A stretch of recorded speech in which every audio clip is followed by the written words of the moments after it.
What would you think if you saw this? A white man, dressed in what looked like a homemade police uniform, aggressively pointing a gun at a black woman just because she dared to walk in his upscale neighborhood. He calls himself head of security, but his actions and words reveal a man full of prejudice and a sick delusion of power. Listen to what he has to say. And what makes your blood boil is not just the threatening act of pulling out a gun, but the sickening smugness on his face. He truly believes that he is the law, that he has the absolute power to judge, humiliate, and even kill anyone he deems unfit based solely on the color of their skin. He was intoxicated with rage, with a sense of dominance. He thought he was in complete control, teaching the woman a lesson. Little did he know that he had just made the biggest, dumbest, most dangerous mistake of his life, because he has no idea about the true identity of the woman he is aiming his gun at. An ironic truth, a spectacular reversal of the situation is about to take place, which will turn this arrogant hunter into a pathetic prey in the blink of an eye. And what price awaits him at the end of the story? Listen to the whole story to know the price to pay for stupidity and cruelty. The soft golden sunlight of a late October Saturday afternoon spread like liquid honey over the smooth, curving asphalt of Willow Creek Estates. This suburban residential neighborhood, nestled on the northwest edge of bustling Westport, is a testament to meticulous urban planning. Two-story colonial homes, painted in soft pastels with identical shutters and white picket fences, line both sides of the street. In front of each house is a lush, perfectly manicured lawn, like a golf course, with not a weed or a wilted leaf. Rows of maple trees, their leaves already turning a brilliant orange-red, stand like solemn sentries. The silence was overwhelming, an almost absolute silence, broken only by the distant hum of a lawnmower or the clear, distance-muffled laughter of a few children playing in the fenced-in backyards.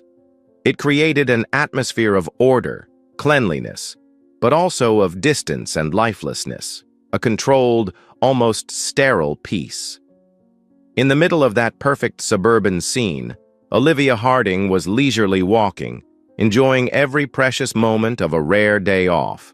She wore a pair of well-fitted dark blue jeans, a simple shirt that accentuated her healthy brown skin, and the gray Nike sneakers that had accompanied her to conquer many kilometers on the riverside jogging route every early morning. Her thick black hair, usually neatly tied back, was tied into a simple ponytail at the nape of her neck.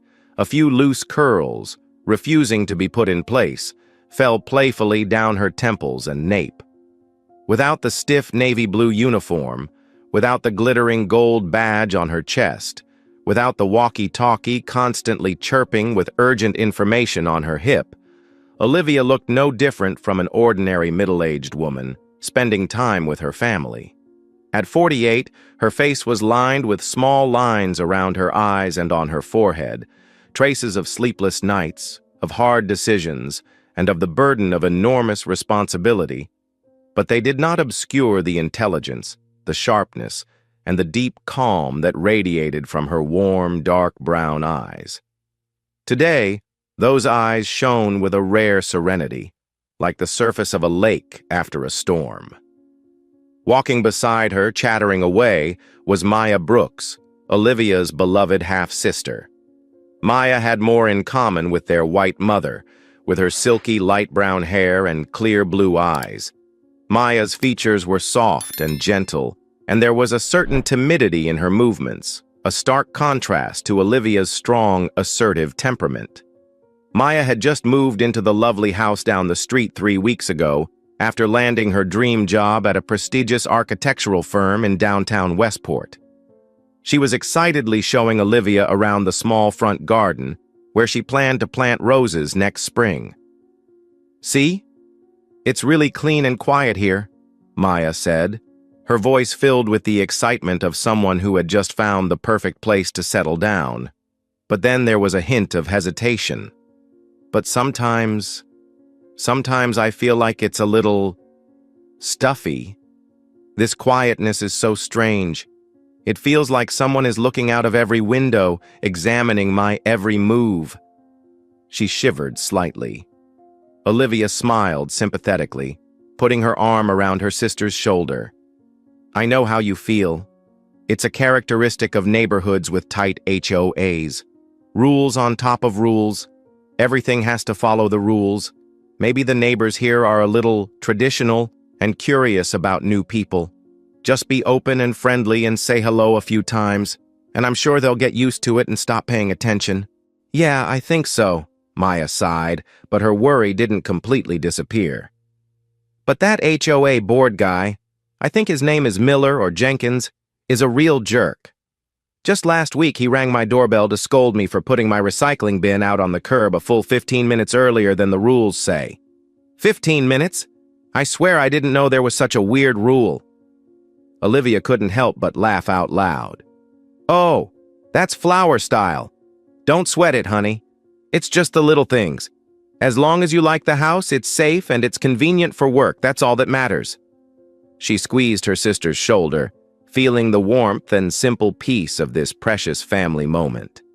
How long had it been since she'd had a completely carefree afternoon, without having to worry about tense meetings, mountain-high case files, the pressure of running the massive law enforcement apparatus of the city of Westport, with thousands of police officers and employees under their command, and countless complicated security issues that arose every day.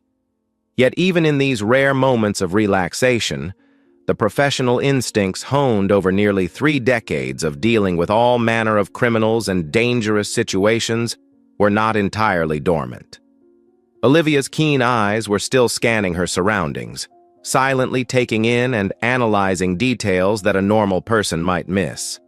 The almost artificial uniformity of the architecture and landscape, the strange emptiness of the wide, clean streets on a beautiful weekend afternoon like this, and the vague feeling of being watched, judged, that Maya herself felt. There was something about this perfect, carefully groomed appearance that made her feel inexplicably uneasy, an unease that lay just beneath the surface of the silence. She couldn't help but notice the obvious fact. Along this street, at this moment, she and Maya seemed to be the only 2 people of color. Westport prides itself on being racially and culturally diverse, but it seems that diversity has yet to take root in this isolated, expensive, white elite enclave. A fleeting thought about social stratification and invisible barriers crossed her mind. And then, as if summoned by those thoughts, a figure appeared at the end of the road, where the road began to curve gently. A white golf cart, the kind usually found on luxury golf courses, but here equipped with amber flashing lights on the roof, though not on, was moving slowly toward them. The driver was a white man, his age hard to tell, but probably in his late 30s or early 40s. He was stocky, slightly heavy, his face flushed in the sunlight, perhaps from alcohol or his temper. But what Olivia, with her trained eye, noticed immediately and felt was the outfit he was wearing. It wasn't his usual attire. Though the cut tried to mimic a police uniform, the fabric and stitching looked cheap. One of the top buttons was undone. The beige khakis were baggy and rumpled. There was a silver shield patch on the left breast of the shirt, but the symbol was foreign to any law enforcement agency Olivia knew. Around a worn black leather belt was a tactical holster on his right hip, revealing the black polymer grip of a fairly modern-looking pistol. His entire demeanor was a forced attempt to look authoritative and serious, but it backfired, making him look all the more ridiculous and suspicious. He looked like someone playing a role, someone trying to play a role that didn't belong to him. The golf cart slowed as the distance between the 2 sisters closed. The man's eyes swept past Maya, unconcerned, then stopped, fixed on Olivia. A stare, undisguised with scrutiny, suspicion, and even an inexplicable hostility. He narrowed his small eyes, his thin lips pressed into a straight line, his jaw slightly set. Olivia felt that gaze clearly. It was like a cold metal thread penetrating her warm sweater, making her feel uncomfortable and alert. Again? Even here? A wave of weariness and disappointment suddenly rose in Olivia's heart. She had been used to discriminatory looks, to judgments based on skin color throughout her life and career. But to be faced with it on her day off, while walking with her sister in a seemingly civilized and safe residential area, and from someone dressed in such a ridiculous way, it made her feel an indescribable sadness. The golf cart skidded to a halt directly in front of them, blocking the path in a provocative manner. The man remained seated, making no attempt to get out, but his posture, back straight, chin slightly cocked, hands resting lightly on the wheel, was a clear challenge, an assertion of control over the space. He jerked his chin toward Olivia, his voice ringing out, curt, rude, and patronizing, breaking the artificial silence of the afternoon. "Hey! You two, stop! I have something to ask." The man in the golf cart didn't give Olivia or Maya a chance to respond to his abrupt call. With a low whine of the electric motor, he killed the engine, then opened the door and stepped out in a clumsy, imposing gesture. He put his hands on his hips, a classic posture of power, his right hand very close to the holster at his side.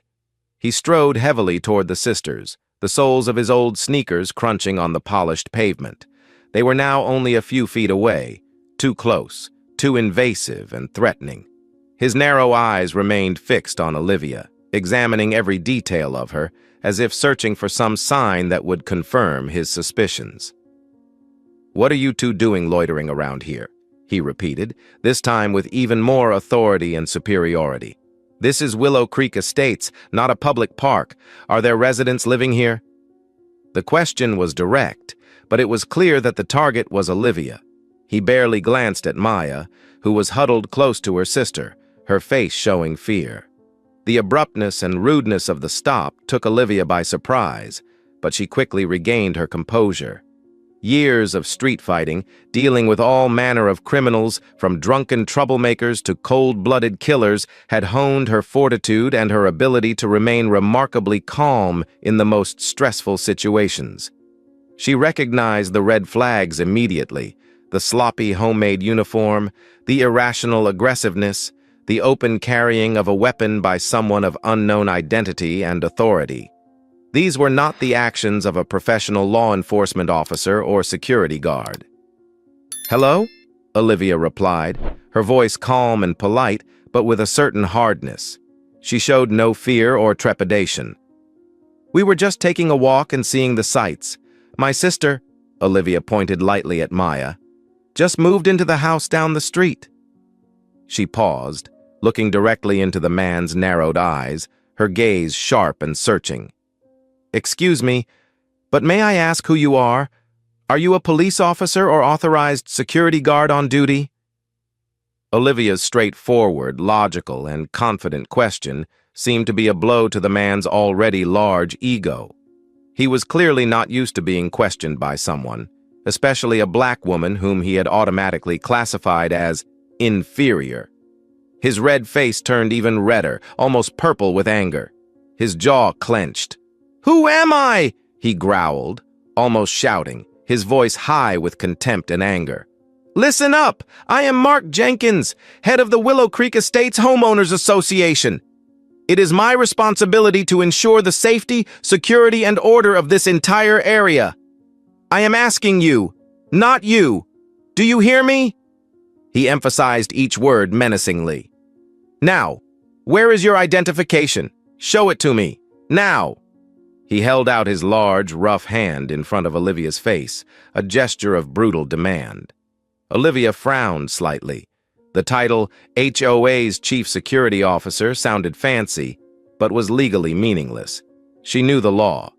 The Homeowners Association had no police powers and certainly no authority to demand identification checks on anyone on a public street unless an off-duty police officer was present and requested it. "Mr. Jenkins, I'm sorry, but to my knowledge, the HOA has no legal authority to demand identification checks on pedestrians. And this uniform?" Olivia glanced again, not hiding her appraisal, at Jenkins's ridiculous outfit. Is clearly not the standard uniform of any police force or licensed security company. The color is off, the insignia is unclear, and there is no name tag. Her tone was still professional, but it was tempered with a cold, resolute tone. She stood up straight, not taking a single step back from his aggressive attitude. Olivia's logical and legal rebuttal, coupled with her fearless attitude, had completely pierced Mark Jenkins' fragile shell of self-esteem. He felt stripped bare, mocked, challenged by the very object of his oppression. The little control he had left was completely gone, replaced by a blind rage, a rage fueled by self-doubt, personal failure, and above all by the poison of racism that had seeped into his bones. "Don't you fucking lawyer me!" Jenkins roared like a wounded animal, spit flying from the corners of his mouth, which was twisted in anger. "Who the hell do you think you are talking to me like that? Some dirty nigger from the slums who wandered in here?" The most vile racial slurs came out naked, vicious, without shame or restraint. Their sound echoed in the quiet afternoon air, like sharp knives cutting into the hearts of those who heard them. "People like you," he pointed a rough finger at Olivia's face, "should never be allowed in clean, luxurious places like this. You bring trouble, theft, disease, and filth. Tell me the truth. You came here to spy. What are you trying to steal? Or are you trying to sell drugs?" Maya stood next to Olivia, her whole body shaking. Her face was white, her blue eyes wide with horror and disbelief. Tears began to well up in her eyes. What are you talking about? How could you say such horrible things?" She stuttered, her voice cracking with fear and anger. "She's my sister. We were just visiting my house. We didn't do anything wrong. Please don't say it." She tried to hold out her hands as if to shield her sister. "Shut the fuck up!" Jenkins yelled at Maya, making her jump back. But his bloodshot eyes quickly returned to Olivia. "Your sister? Then you're both the same person. A bunch of filthy niggers. Listen, I'm giving you 1 minute to get out of this area.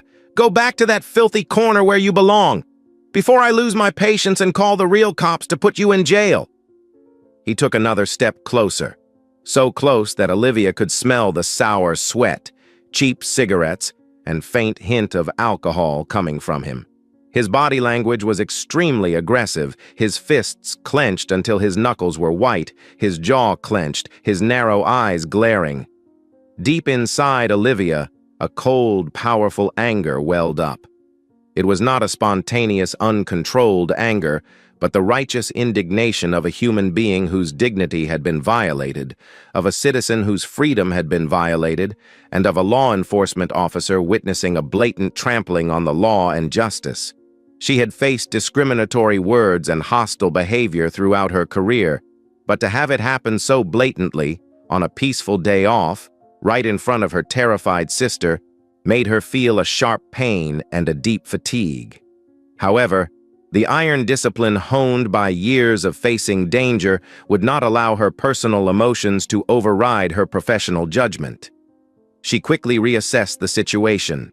Subject Mark Jenkins was highly agitated, completely out of control, dangerously radical, in possession of a weapon capable of causing serious harm, and clearly seeking to escalate violence. Priority number 1, without question, was to ensure the absolute safety of Maya and herself. Priority number 2 was to find a way to neutralize this threat and contain the subject according to due process, preventing him from escaping and continuing to endanger others. She needed to act, but how to act in a way that would minimize the risk. "Mr. Jenkins," Olivia tried one last time, her voice still calm and controlled even as her heart pounded in her chest. "We understand. We're leaving now. There's no need to make a big deal out of this. Please calm down and keep your voice down." She hoped that this concession would calm his rage enough to create a safe space for the two sisters to retreat. But it was a miscalculation. For someone like Mark Jenkins, drunk on the illusion of power and blinded by hatred, Olivia's gentle words were completely misinterpreted. He took them as a sign of weakness, of fear, as proof that his threats and insults had worked. His illusion of power was strengthened, and he decided, in his sick complacency, to take another step to assert his absolute dominance. A crazy move, a move that would forever change the trajectory of his life. "Leave? You think it's that simple?" Jenkins sneered, a twisted, cruel, and sinister smile plastered across his flushed face. "After you've been so rude to me? After you've invaded my territory? It's not going to be that easy, bitch." He stopped abruptly, his eyes flashing ominously, and his right hand moved with lightning speed towards the black holster at his side. Olivia's heart stopped for an endless moment. Her senses were on full alert, focused on what was happening. She saw every movement clearly. Jenkins's thick fingers gripped the rough grip of the gun, his index finger stretched along the frame, then quickly placed it on the trigger. Clack. A small, dry sound echoed like thunder in the sudden silence, the distinct metallic sound of a semi-automatic pistol being pulled from a tactical holster. The gun was matte black, polymer and steel exposed in the afternoon sun, its cold, deadly appearance a stark contrast to the peaceful suburban scene. It was a Glock 19, 9mm, one of the most popular handguns in the world, and an extremely dangerous weapon in the hands of an out-of-control man. There was no doubt about it. The air around her seemed to freeze. Every other sound, the wind, the birds, the distant traffic, seemed to be sucked away, leaving only Olivia's pounding heart and Jenkins's heavy, ragged breathing. Maya let out a loud scream, a scream filled with terror and utter despair. She staggered back a few steps, her legs almost giving out, her hands raised to cover her face, her small body trembling uncontrollably. Jenkins, his face frantic and triumphant, raised the gun, the cold black barrel aimed straight at Olivia's chest. The distance between them was now less than 2 meters, a distance where a 9mm bullet could easily penetrate, causing irreparable damage. "I said, give me your ID!" Jenkins's voice was filled not just with anger now, but with a sick, trembling excitement of someone experiencing absolute power for the first time. The power to take another person's life. His eyes were bulging, almost out of control. "Are you deaf? Or do you really want a taste of this? Huh? Want a copper, nigger?" A rush of adrenaline shot through Olivia. But instead of causing panic or paralysis, it triggered her brain to work with extraordinary speed and clarity. Everything around her seemed to be happening in slow motion. She analyzed Jenkins's unsteady stance. His legs spread unnaturally, his weight tilted slightly forward. She noted the way he held the gun with only one hand, a clear sign of inexperience and lack of formal training. She read the madness in his eyes, but also the confusion, the loss of control of a man driven by his own anger. She glanced quickly to the left, locating the base of a large, ancient oak tree, about 10 feet away, a potential cover. She calculated the angle of fire, the reaction distance, the tactical options. The survival instincts honed by thousands of hours of combat training and real-life street experience kicked in. She knew she had only a few seconds, maybe less, to make a life-or-death decision. Try to cool things down further? Futile? Run? Too risky? She couldn't leave Maya alone. Go head-on? Try to disarm her? Low probability of success and extremely dangerous. And then, in that split second, another option, a bold and unexpected tactic occurred to her. A tactic that relied not on physical strength, but on the very thing Jenkins had come to blindly worship and foolishly abuse, power. But not his illusory, self-proclaimed power, real power, the power of the law, the power of the position she held. It was time, she decided, to show her trump card. In an instant, the veneer of a normal, somewhat patient and fearful middle-aged woman completely disappeared. In its place was her true temperament. the temperament of a leader, a warrior, a person who holds power and is accustomed to facing danger.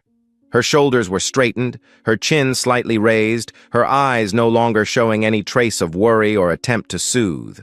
Those dark brown eyes were now razor-sharp, intensely focused, and they shot Jenkins a powerful, unshakable aura of authority, as if she herself held the weapon. And then, her voice rang out.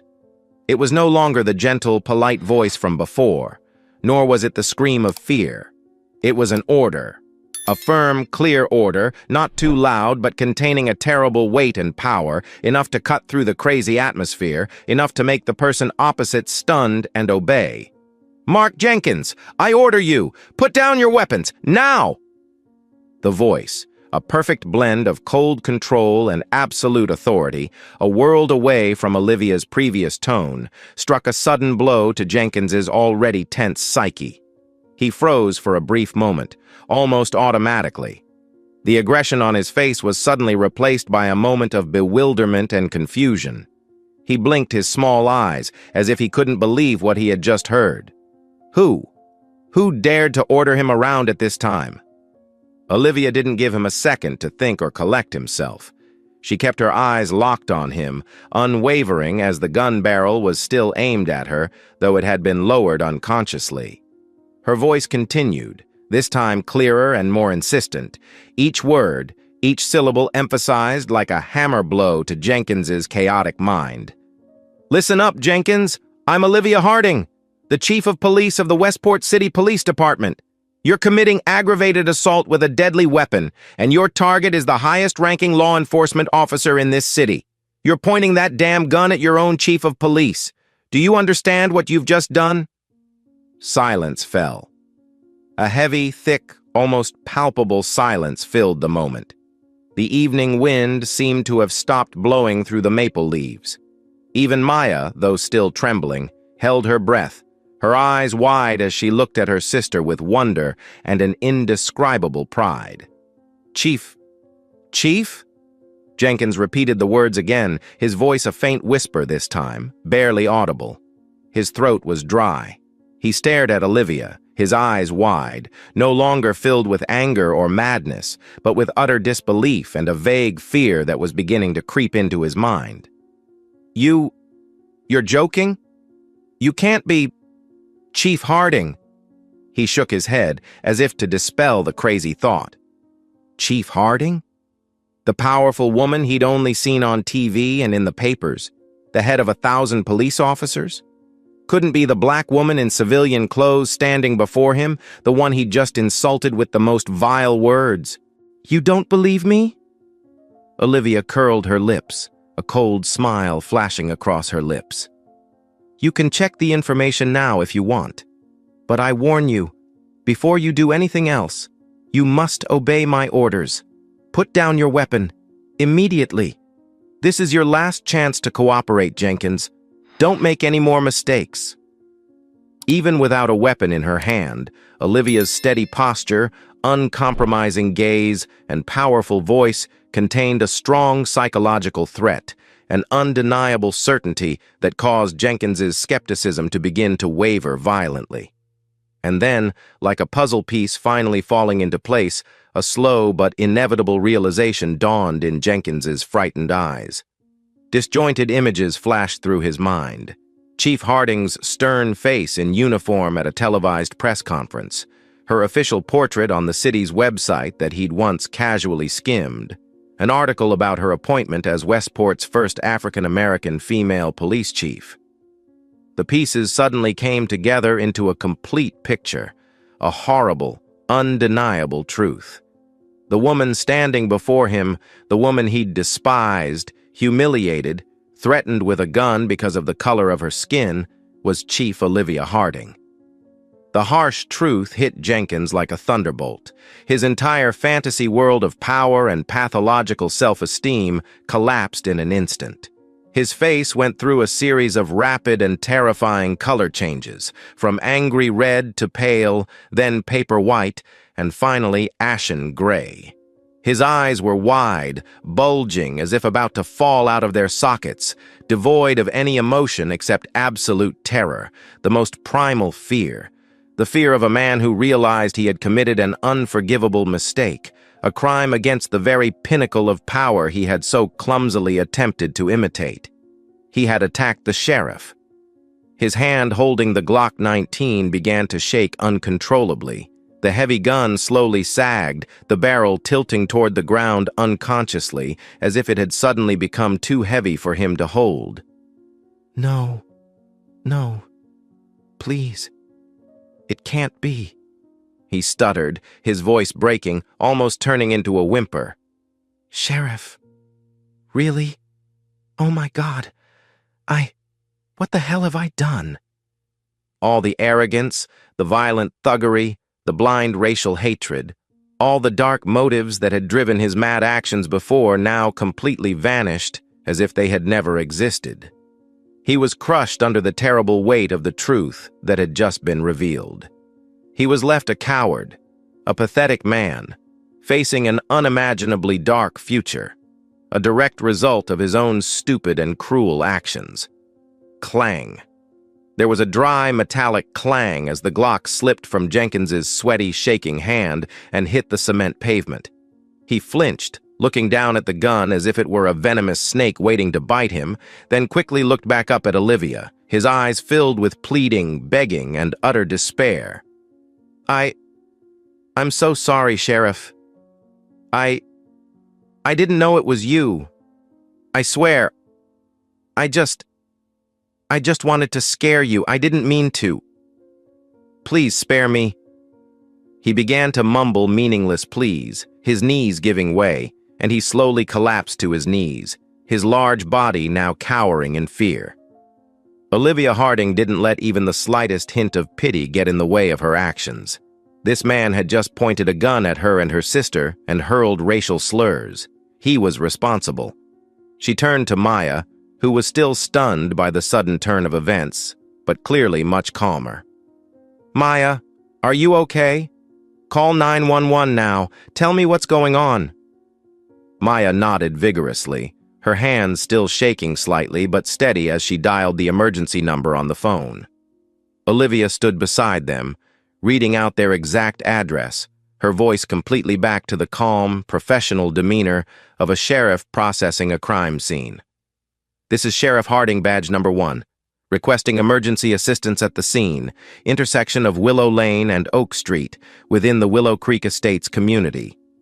There is a white male, approximately 40 years old, identified as Mark Jenkins, who has been impersonating a law enforcement officer, using hostile language, threatening with a weapon, and committing a serious assault on me. The subject is currently disarmed, holding a semi-automatic handgun, and is no longer able to resist. Requesting rapid response patrol units and a crime scene investigation team." As Maya continued to provide more details to the 911 operator at Olivia's direction, the sheriff turned back to Mark Jenkins, who was still kneeling on the ground, his massive body shaking like a man with malaria. "Jenkins!" Her voice left no room for negotiation or hesitation. "Face down! Hands behind your head! Don't move until further notice!" In his panic and utter fear, Jenkins did not hesitate for a second. He hastily obeyed the order, lying flat on the sidewalk, his dirty face pressed against the cold cement, his large, trembling arms behind his head. The contrast between the image of the violent, gun-pointing thug just a few minutes ago and the now submissive, frightened, completely submissive one was too obvious and ironic. Less than 5 minutes after the 911 call, a lightning-fast response that showed the priority of the incident when it came to the sheriff, the distinctive sirens of police cars could be heard in the distance. At first, just a faint echo, then growing clearer and more insistent as they approached. 2 black and white Westport Police Department Ford Interceptor utility patrol cars turned onto the road, their lights flashing, and came to a stop right in front of the scene, forming a makeshift security perimeter. The car doors opened almost simultaneously. 4 uniformed, fully equipped police officers quickly stepped out of the car, their hands on their holsters, their eyes scanning the situation warily. Leading the way was a tall female sergeant with her blonde hair tied back in a bun, her face stern but professional. She was followed by a young male officer of Asian descent, and two other officers spread out on either side, ready to assist. It was Sergeant Eva Rostova, a veteran and trustworthy officer, along with Officer Chen and two other colleagues. Their eyes quickly took in the scene. The pistol lying on the sidewalk, the large white man lying face down on the ground, the young girl, Maya, holding the phone with a look of shock on her face, and Sheriff Harding standing there, calm, in plain clothes. "Chief Harding?" Sergeant Rostova exclaimed, unable to hide her utter surprise at finding her boss at the scene of an armed incident, and in civilian clothes at that. But the surprise quickly gave way to the serious, focused demeanor of an officer on duty. She and Officer Chen immediately realized the gravity of the situation. "What happened, Chief? Are you safe?" "I'm fine, Sergeant Rostova, Officer Chen." Olivia nodded back, her voice completely calm and professional. "This subject," she pointed at Mark Jenkins lying on the ground, "is Mark Jenkins. He impersonated an HOA security officer, made racist remarks, used threatening language, and pointed that handgun at me and my sister here. Proceed with proper procedure to arrest the subject. Take the weapon as evidence. Be careful. I asked the weapon to be dropped, but check the ammunition and safety." Sergeant Rostova and Officer Chen did not need any further explanation. They understood the order and the seriousness of the situation. They acted quickly, efficiently, and professionally. Officer Chen, carefully gloved, picked up the Glock 19, checked the magazine, still full, and the safety before sealing it in a standard evidence bag. Sergeant Rostova and another officer approached Jenkins, their voices firm and uncompromising. "Mark Jenkins, you are under arrest for aggravated assault with a deadly weapon on a law enforcement officer and impersonating a law enforcement officer. You have the right to remain silent. Anything you say can and will be used against you in a court of law." She read Jenkins his Miranda rights loudly, while another officer gently but firmly cuffed his hands behind his back. Jenkins had no intention of resisting, just silently obeying every command, his body still trembling, occasionally hiccuping softly like a child caught doing something bad. Meanwhile, the din of honking horns and the presence of numerous police officers had drawn the attention of curious neighbors. A few doors opened, and more people began to emerge from their homes, gathering at a safe distance on opposite sidewalks or in their own yards to watch the proceedings.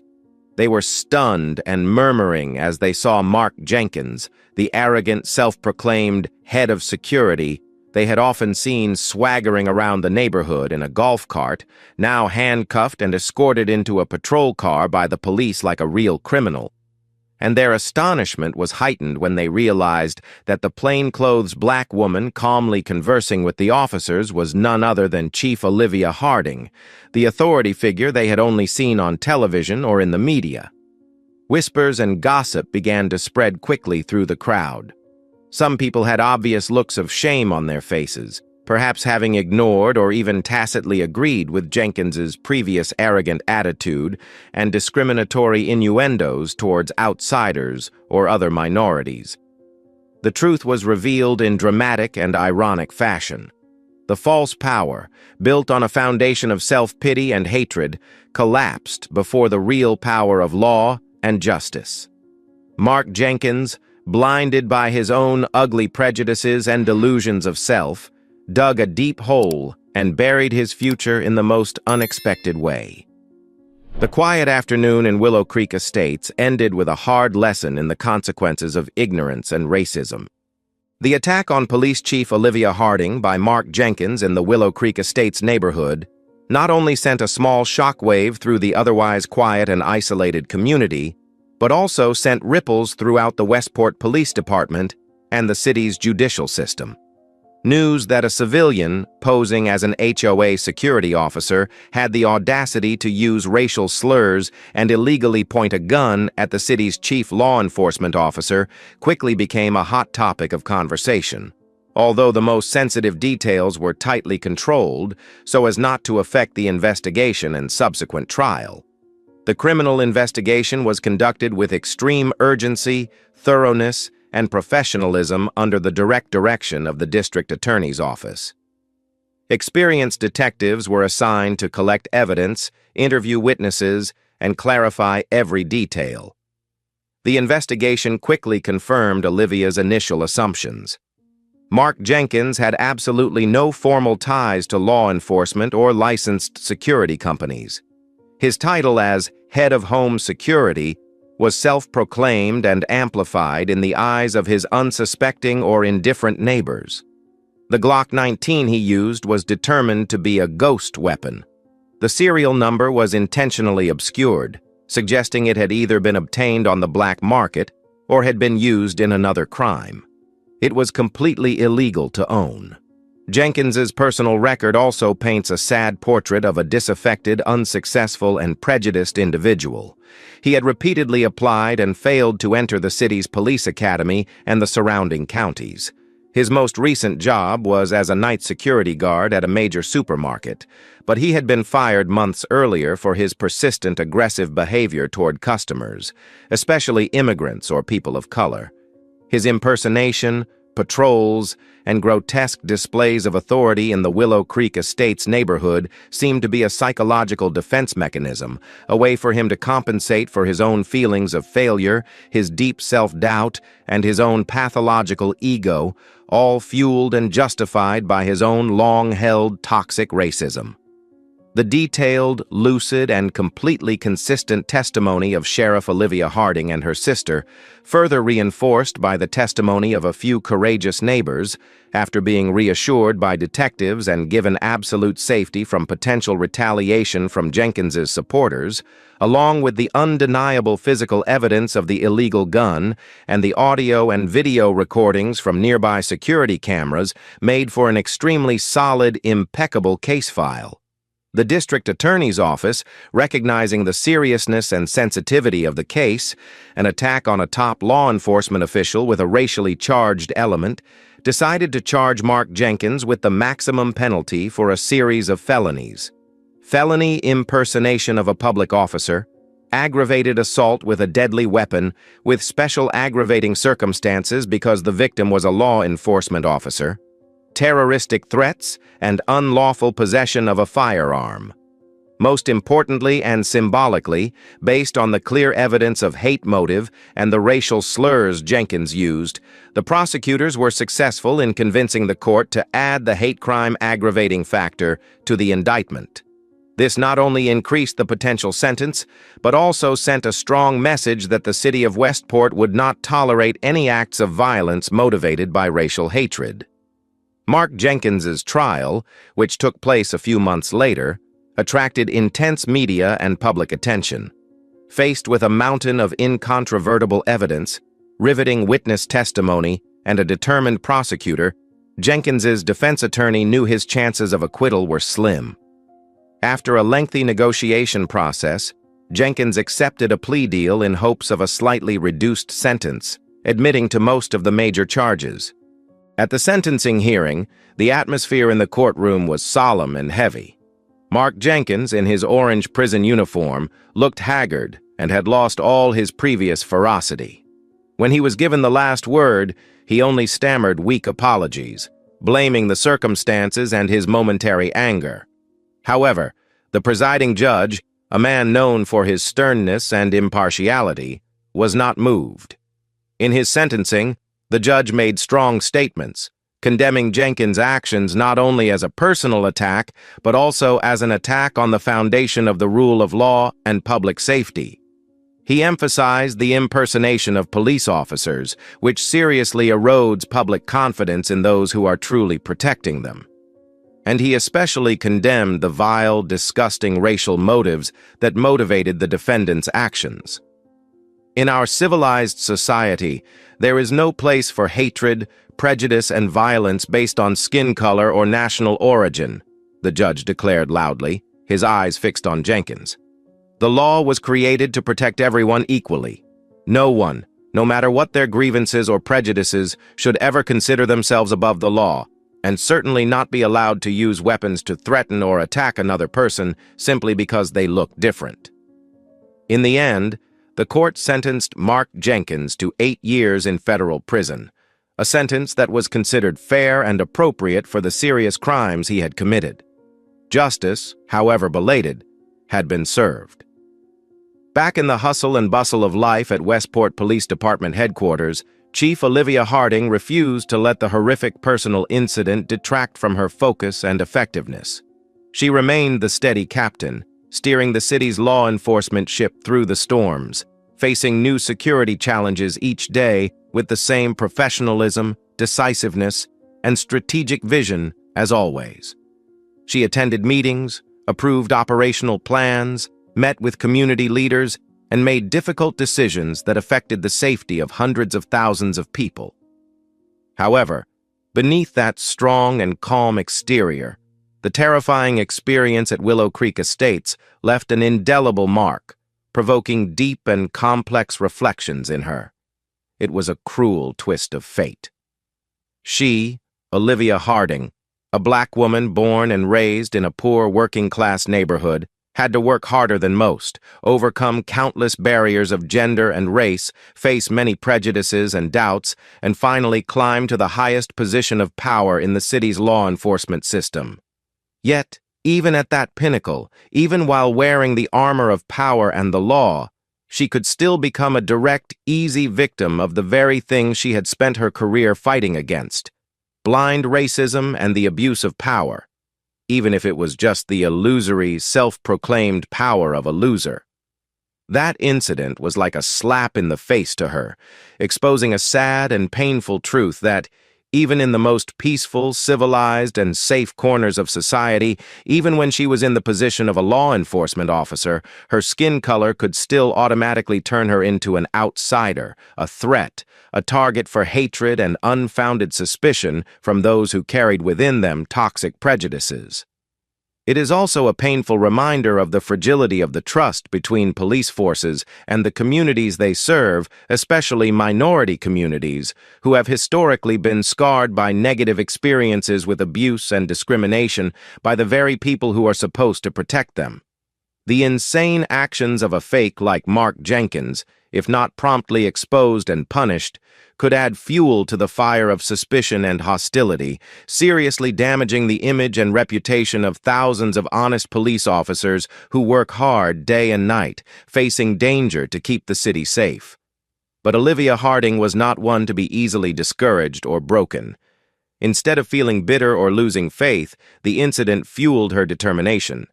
It fueled her fierce commitment to building a police force that was not only professionally strong, but also professional, diverse, ethically upright, and accountable to the community.